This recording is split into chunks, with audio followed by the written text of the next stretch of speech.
Добрый вечер. Вы смотрите программу «Якутия в деталях», проект «Мой доктор». С вами Иван Луцкан, главный врач Якутской республиканской офтальмологической клинической больницы. Мы с вами очень часто говорим о том, что нужно беречь здоровье. Очень внимательно за ним следить, чтобы дольше оставаться в форме и сохранять хорошее самочувствие. Что помогает в этом деле? Конечно же, самоконтроль и со стороны медицины — это диспансеризация. Программа, которая рассчитана на то, чтобы помочь населению выявить возможные болезни и начать их активное лечение на самой ранней стадии. Но и диспансеризация существует для того, чтобы в очередной раз убедиться, что с организмом все в порядке. О том, как в Якутии организована работа по диспансеризации населения, какие болезни выявляют благодаря, и чаще всего мы поговорим с нашей гостьей Ульяной Портнягиной, главным нештатным терапевтом общей врачебной практики Министерства здравоохранения Республики, доцентом кафедры внутренней болезни, общей врачебной практики, семейной медицины Медицинского института Северо-Восточного федерального университета, кандидатом медицинских наук, врачом высшей квалификационной категории. Добрый вечер, Лена Семеновна. Добрый вечер. Ну, давайте напомним для начала нашим телезрителям, что же такое диспансеризация, откуда появился этот термин, для чего ее нужно проходить каждому человеку. С 2011 года на территории Российской Федерации проводится программа как профилактические медицинские осмотры и диспансеризация. Диспансеризация — это вообще скрининговое обследование с определенным набором обследования и определенным набором консультаций. Диспансеризация нужна для выявления хронических неинфекционных заболеваний, их факторов риска и в целом для оценки состояния здоровья. То есть при диспансеризации мы выставляем одну из 3 групп здоровья. Вот вы сказали хронические неинфекционные заболевания. Вот для многих наших телезрителей мы используем ХНИС аббревиатуру. Да. Вот что это такое для понимания? Ну, в список хронических неинфекционных заболеваний в основном входят 4 основных класса заболеваний. Это сердечно-сосудистые заболевания, онкологические заболевания, сахарный диабет, болезни органов дыхания. Почему они основные? Так как они являются основными причинами инвалидизации и преждевременной смерти.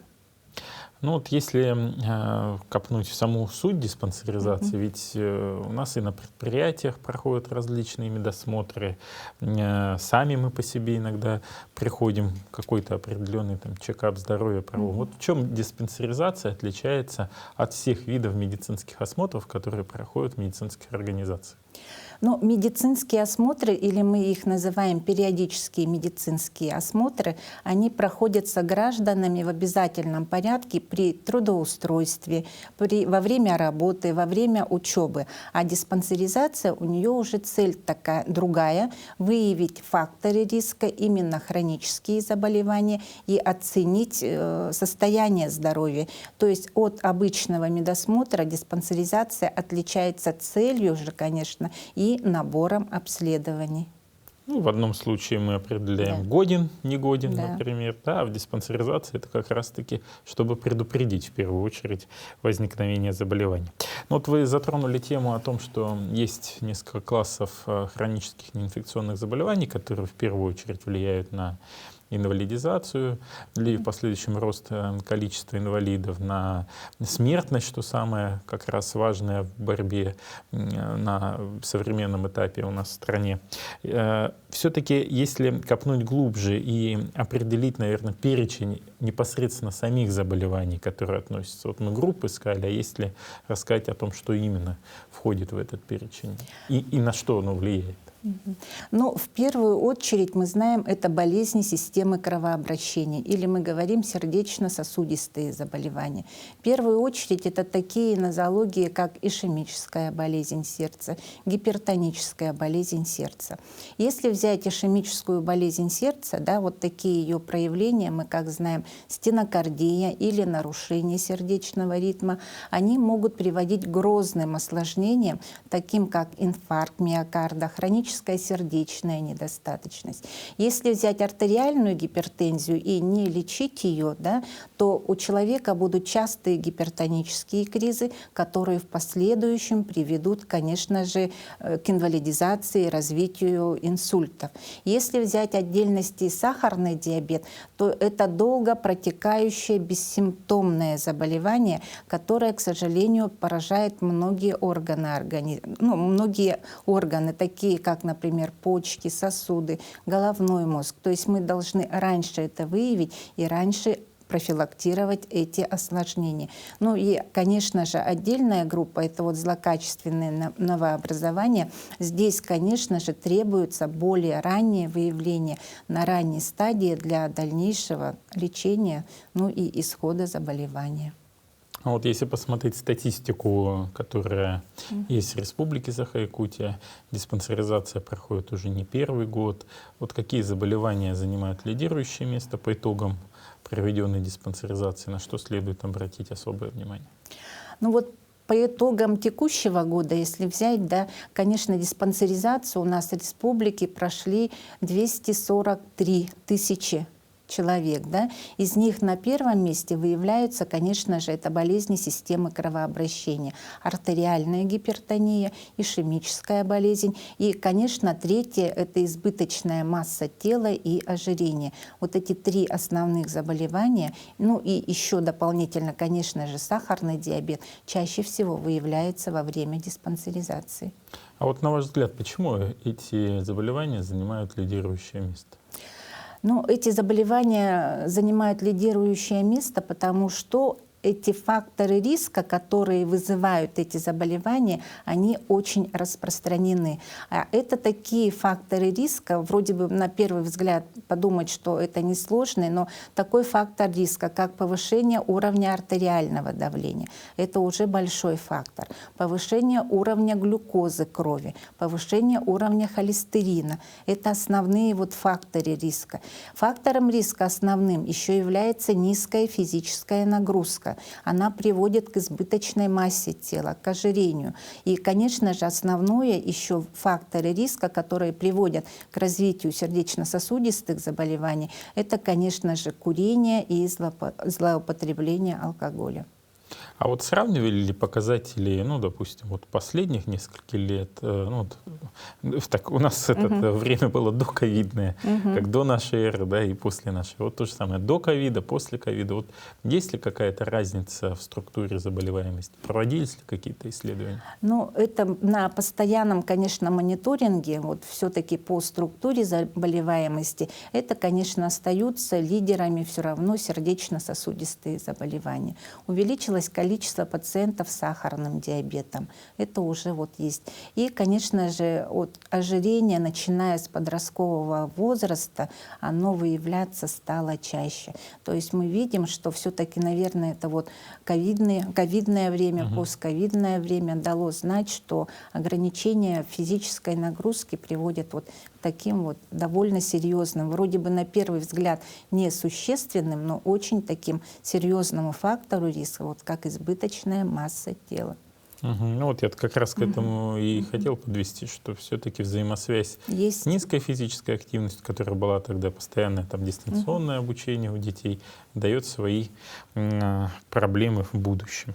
А вот что касается методов исследования, которые проходят в рамках диспансеризации люди, например, на выявление онкологических заболеваний, какой онкоскрининг проводится в медицинских организациях? Но мы говорим о том, что онкоскрининг или выявление онкологических заболеваний — это одна из основных целей диспансеризации.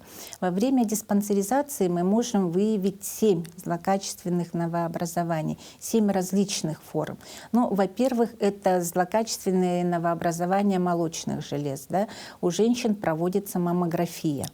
На втором месте это злокачественное новообразование шейки матки, осмотр гинеколога, взятие мазка с цитологическим исследованием. Это злокачественные новообразования предстательной железы у мужчин. 45 лет берется простат-специфический антиген крови. Да?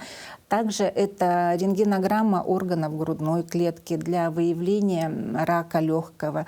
Также это злокачественные новообразования прямой кишки. Здесь берется кал на скрытую кровь, по показаниям проводится колоноскопия. И это заболевание пищевода и желудка, где проводится эзофагогастродуоденоскопия. Ну и седьмое, это обязательно мы должны и сами контролировать за этим. Это состояние кожных покровов, слизистой оболочки полости рта, увеличение щитовидной железы мы можем увидеть, да, и, конечно, лимфатических узлов.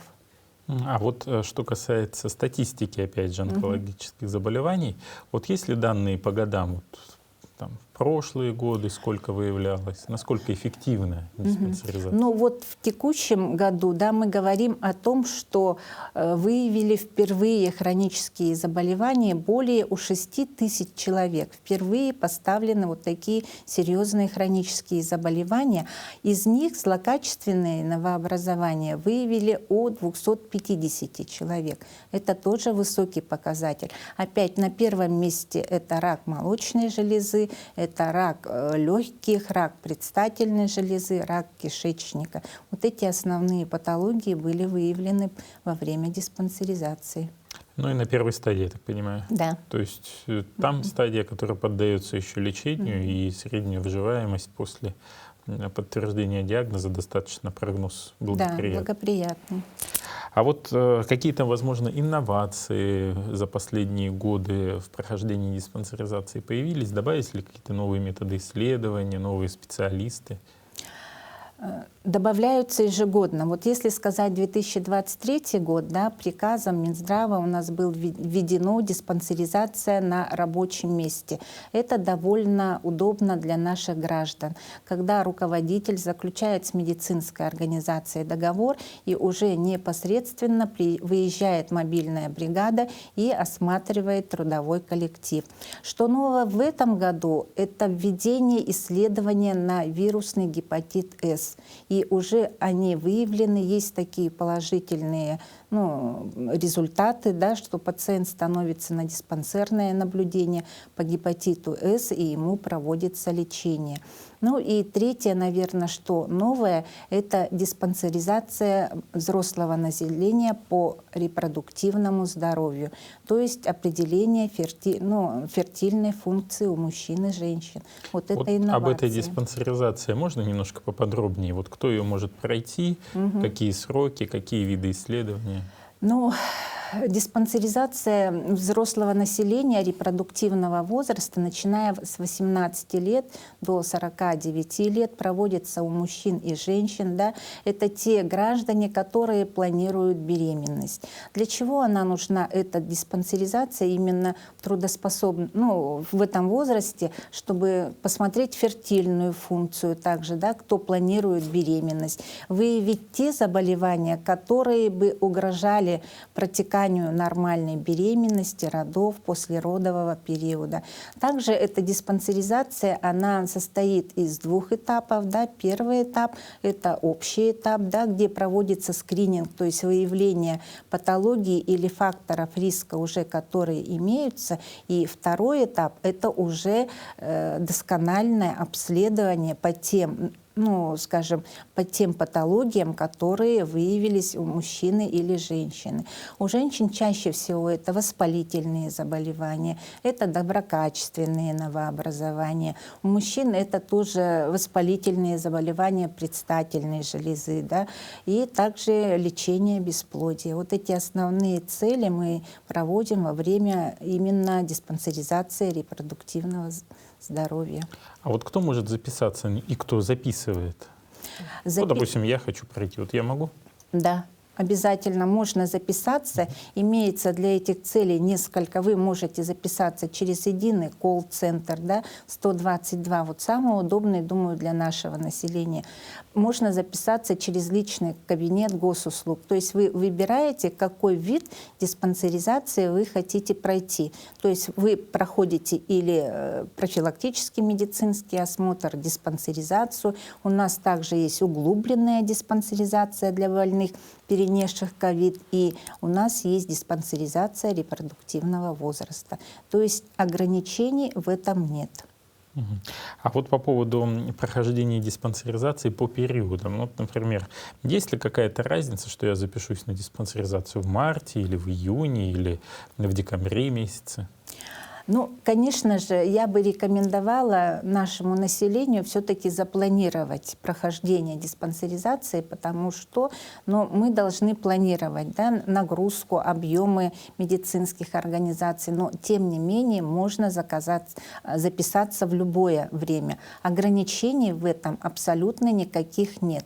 То есть можно и весной, и зимой, как это угодно. Да? И объем обследования и консультации специалистов будут такими же, потому что это уже установленная схема, скрининг на выявление патологии.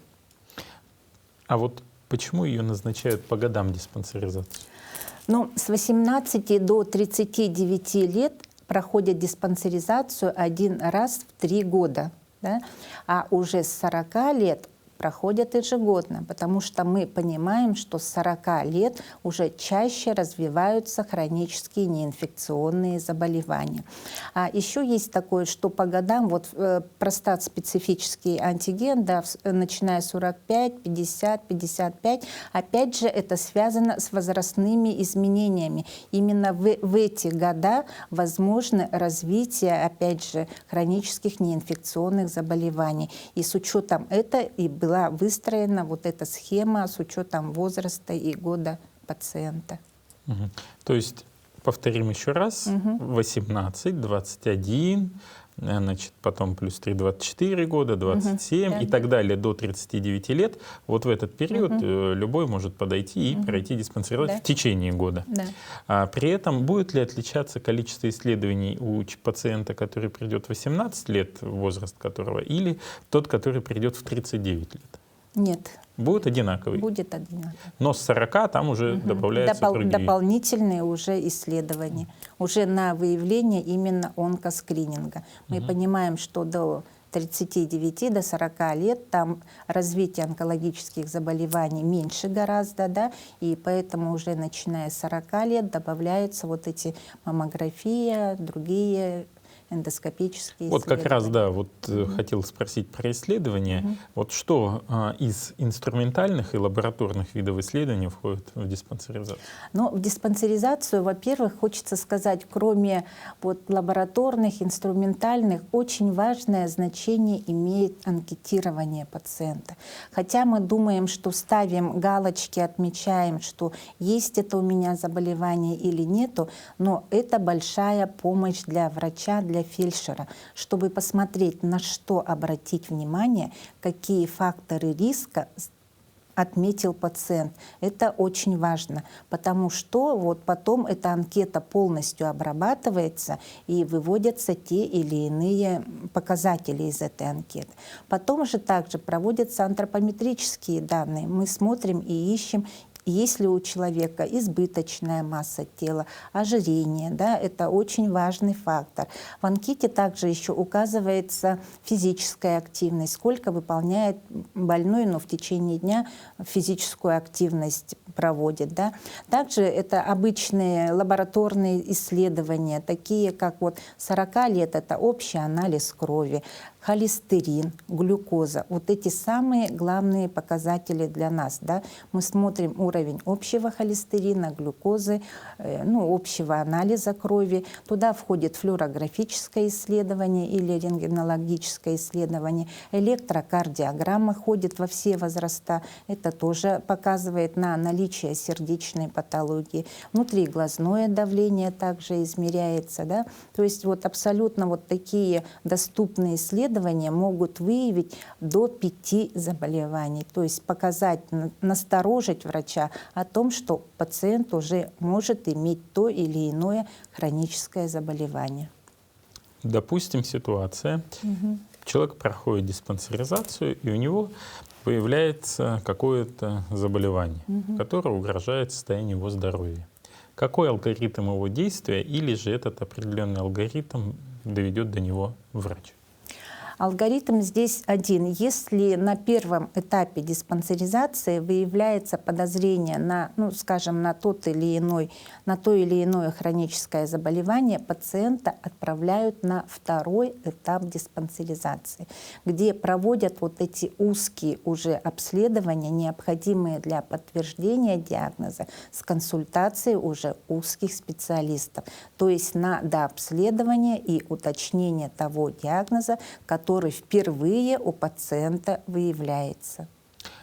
Перед прохождением диспансеризации нужна ли какая-то предварительная подготовка? Ну вот как на анализ, там, желательно не покушать, натощак. Вот, да, обязательно. Получается так, что когда вы записываетесь, вам назначают дату уже прохождения диспансеризации, значит, вы уже должны пойти натощак, потому что в этот день у вас уже будет забор крови, да, и прохождение уже инструментальных исследований. И с собой обычно, ну, это уже говорит оператор колл-центра, вы берете с собой кал на анализ на скрытую кровь. Все. Угу. Вот по поводу кала на скрытую кровь тоже есть особенности его сдачи. Во-первых, тип питания надо изменить перед тем, как его сдаешь. Мясное исключить во избежание ложноположительных анализов, как я помню. Но сейчас вот именно чем хорош этот анализ кал на скрытую кровь, он проводится иммунохимическим методом. И подготовка диетой не обязательно. Вот если раньше мы говорили, что нельзя в течение 3 дней употреблять мясные продукты, да, и остальные, здесь сейчас такого нету. Это высокочувствительный метод выявления именно вот патологии со стороны кишечника. Вот, очень хорошо. А какие дополнительные мероприятия сейчас проходят для профилактики развития заболеваний у пациентов?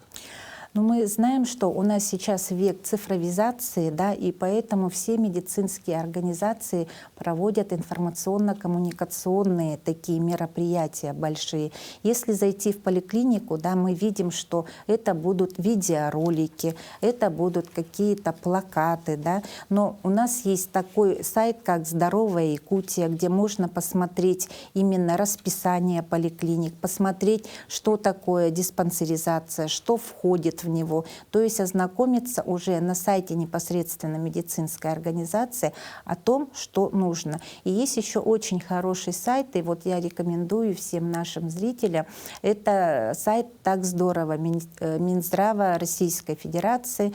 Я сама туда вот захожу частенько, но смотрю новости, какие есть, вообще там новости, достоверные новости о медицине в целом, да, и можно посмотреть именно определение тех заболеваний, которые есть у пациента. Именно они верные, потому что интернет-ресурс, он очень огромный, да, посмотреть и правильно выбрать определение или какое-то, скажем, ну, понять, что такое заболевание, лучше я рекомендую на этом сайте.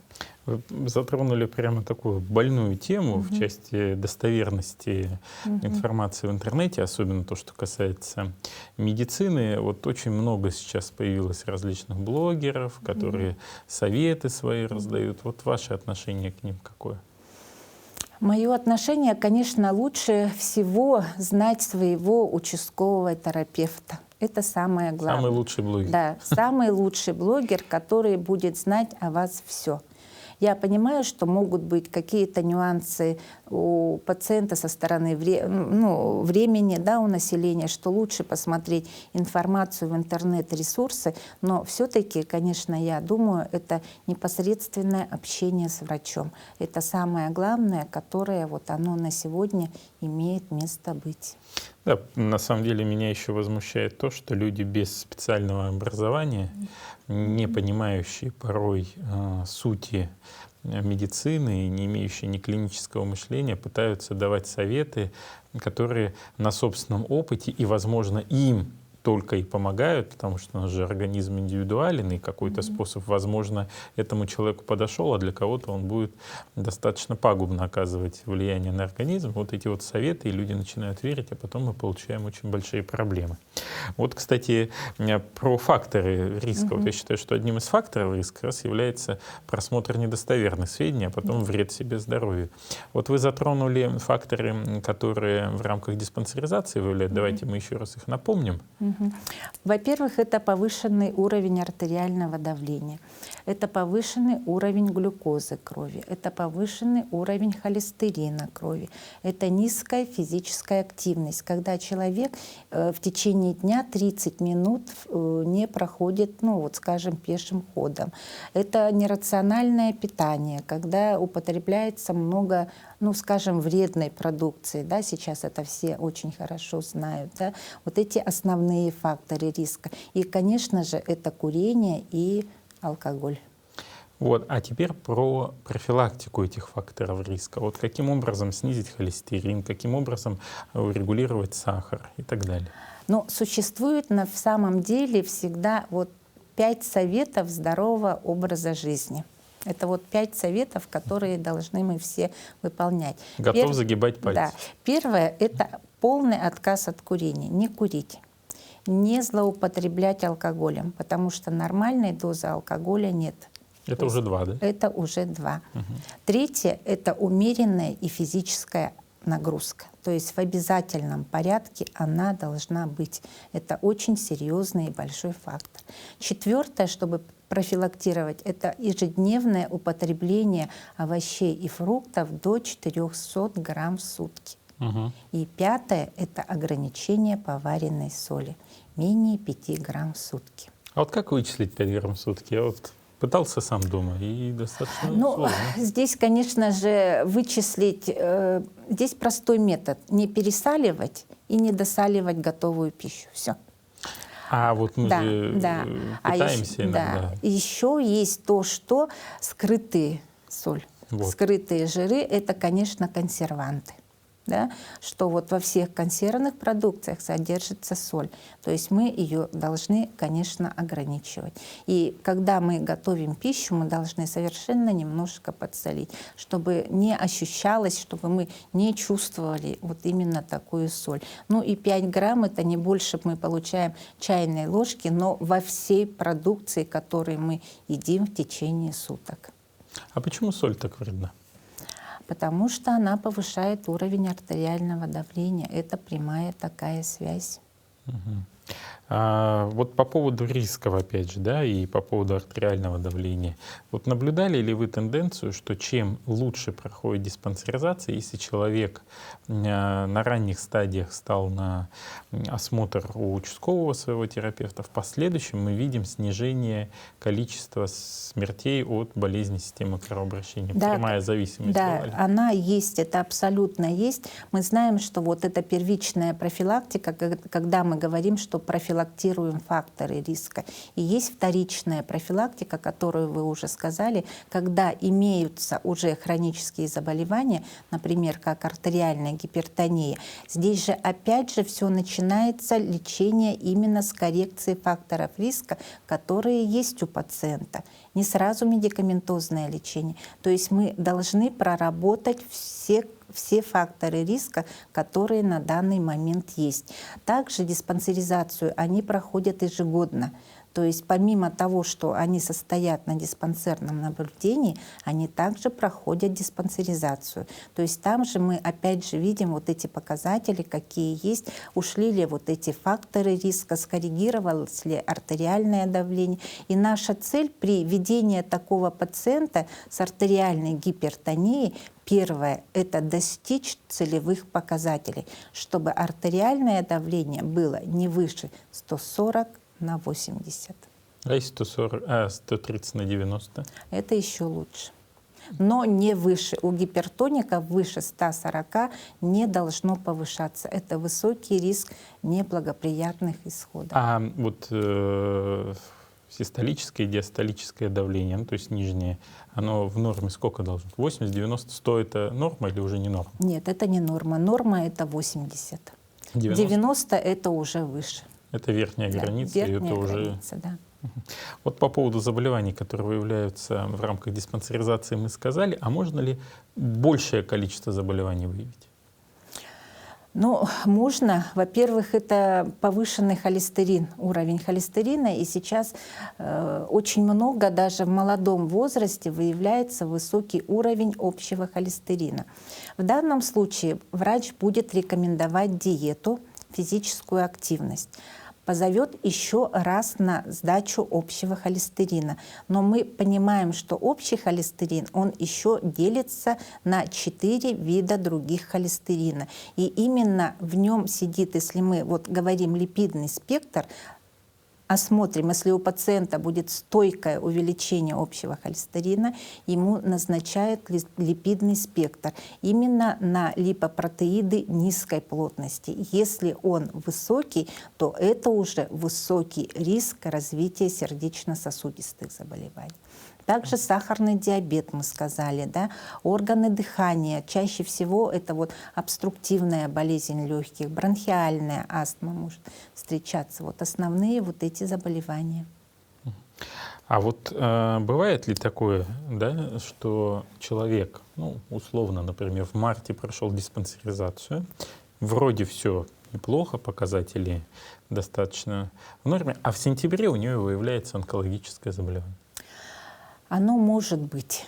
Конечно же, от этого никто не застрахован, потому что мы знаем, что именно злокачественные новообразования, они уже выявляются на более поздних стадиях. То есть первые ранние стадии, они могут протекать бессимптомно. Но здесь вы должны еще раз как бы самоконтроль, он должен быть обязательно, наблюдение за своим здоровьем, появление необоснованной слабости, допустим, снижение трудоспособности, это уже звонок к тому, что нужно обратиться именно к врачу. Но диспансеризация поможет выявить вот такие уже, вот как маммография органов малого таза, рака кишечника, это рака легких, это уже большое будет достижение.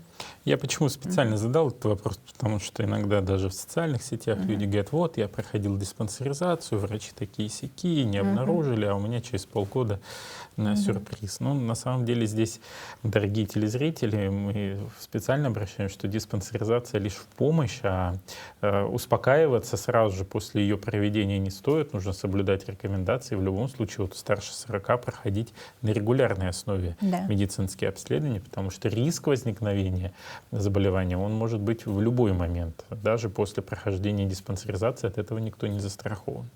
А теперь по местам проведения диспансеризации. Где ее можно пройти? В поликлиниках, по месту жительства. Но есть еще уже принято, что возможно, если вам удобнее пройти в той поликлинике, где вы ближе находитесь, да, не прописано, вот, например, многие у нас прописаны в арктической зоне, да, но проживают постоянно в городе Якутске, они по самому приближенному месту жительства в поликлинике, они проходят диспансеризацию. То есть мы говорим то, что именно прописка не влияет на прохождение диспансеризации. То есть любой человек может пройти диспансеризацию там, где он проживает в настоящее время или на рабочем месте. Ну и получается, в день получения направления уже он начинает ее проходить. Если хорошо, то в принципе и за день можно все успеть. Да. Мы стремимся к тому, да, что мы должны в течение одного дня закончить проведение первого этапа диспансеризации. Ну и здесь хочется отметить, что работодатель дает 1 день для прохождения диспансеризации.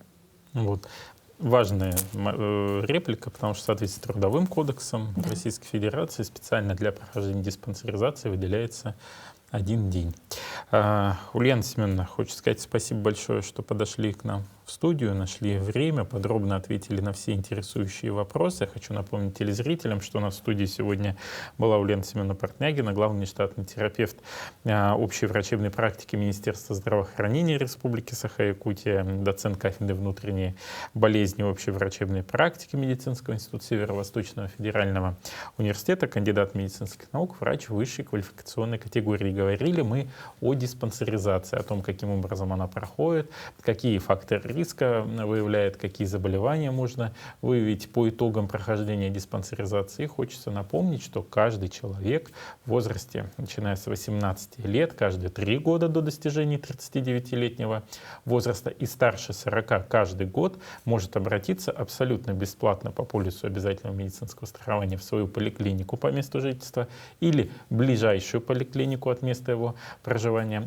и в течение 1 дня пройти вот такой скрининг своего состояния здоровья. Это очень важно, потому что это позволяет выявить огромный перечень заболеваний и рисков их возникновения. Благодарю вас еще раз за интересную беседу. С вами был Иван Луцкан в программе «Якутия в деталях», проект «Мой доктор». Смотрите нас по будням в 19:15. Расскажем обо всех деталях системы здравоохранения. Всего вам самого доброго и, конечно же, здоровья.